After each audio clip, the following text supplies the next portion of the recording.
We're back with Sandra from Flow Like a Pro. Now we've taken this wall, put on our base coat, mixed another color with the glaze. Now we're ready to continue with this damask stencil that we've been doing. We're going to bring it down here so we can work. The other thing I want to mention too is it's to think about the pattern here. Okay, so you want to find the most dominant wall in the room because that's going to be your focus wall, and that's where you start.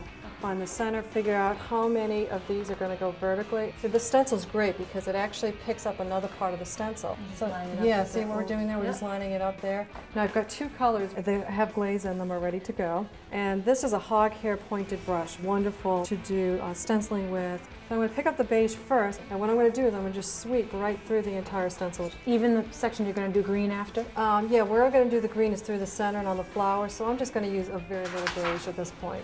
Now you want to lift up your stencil periodically to check to see how you're doing, to make sure that you're, got enough color in there. So that looks good. Why don't you do the green, Chrissy? Do I brush up the middle first? Yeah, brush right through the middle, and then you can go ahead and pounce.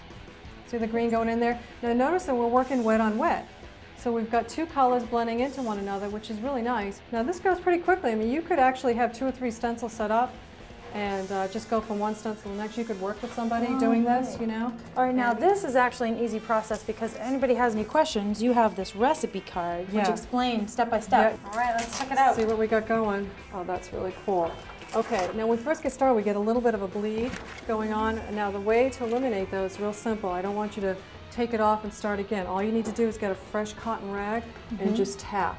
Very gently? Very gently, and it just picks up the heavy areas. Okay, for added effect, what I'm going to do is create a little bit of a highlight, which is almost like a shadow, and it will totally make your stencil pop right off the wall. All right, so Sandra and I are just going to line up the next stencil and just keep plugging away at it. This actually is not difficult to do, and you get a great look. This way you have the look of wallpaper without the hassle.